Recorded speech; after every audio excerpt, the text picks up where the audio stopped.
In July of this year, 200 Black prisoners were taken from their cells in the middle of the night and corralled in the mess hall in Soledad prison by all white and Latino guards. There were no Black guards involved. Everybody was either snatched off the top bunk, thrown against the wall. One brother actually got pushed down the stairs.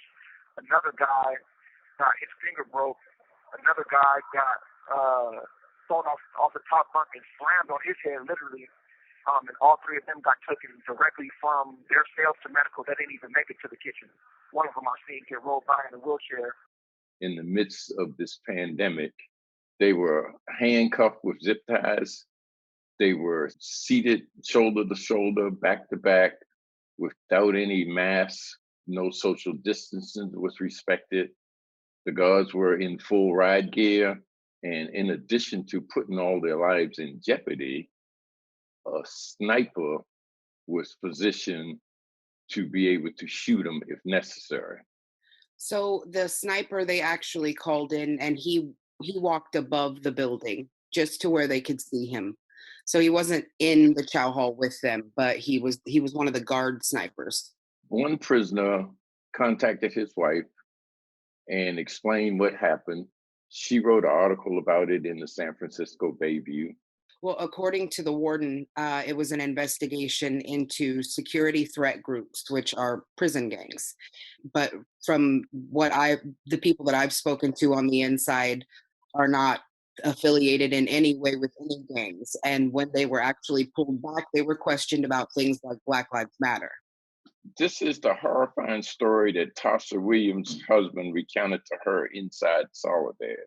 So they called me into the office and asked me, first they tried to act cool, like, oh, hey, we're here just to question you about a few things, And then they immediately started asking me about Black Lives Matter, how I felt about it, George Floyd, if what's happening on the street is going to spill over into the prison system. And I'm like, dude,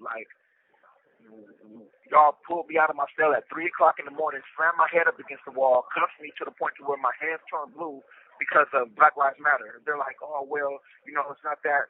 We just want to question you. It's a lot going on in the world. I see you're Muslim. How do you feel about, police brutality? And it's like all these questions, don't make any sense. So I'm like, man, well, what's going on? Like, y'all, is this really what you guys are here to question everybody about? Because the only individuals you had inside the room were Black. We reached out to the officials, the prison officials in California. They responded with a statement saying what they usually respond, that they were looking out for the best interests of the prisoners and they wanted to make prisoners' lives safer in the future, when in fact they put all 200 of those prisoners at risk of catching COVID-19 with the way in which they handled this whole situation. Nearly 50 years ago, there was a murder of 3 Black prisoners in the courtyard of the prison by guards shooting from gun towers. It was totally unnecessary. It was a targeted assassination.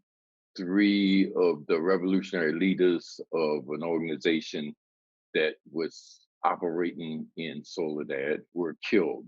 Prisoners staged a hunger strike. They demanded that something happen.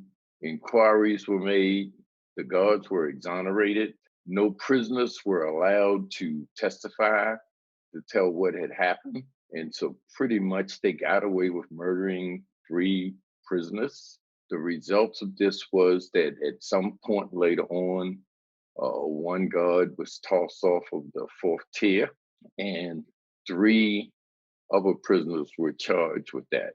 And there begins the saga of George Jackson and the Soledad brothers.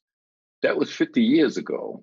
And 50 years later, the same thing is still happening. The term Soledad doesn't apply to us 3 only.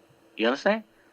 It applies to all those brothers down in Soledad who've been making moves and who are working on on the idea that concentration camps won't work on black folks and oppressed people here in the United States, that we're just not going for it. And we're trying to break down that thing there. Pursue our present goal, the proof that it won't work on us.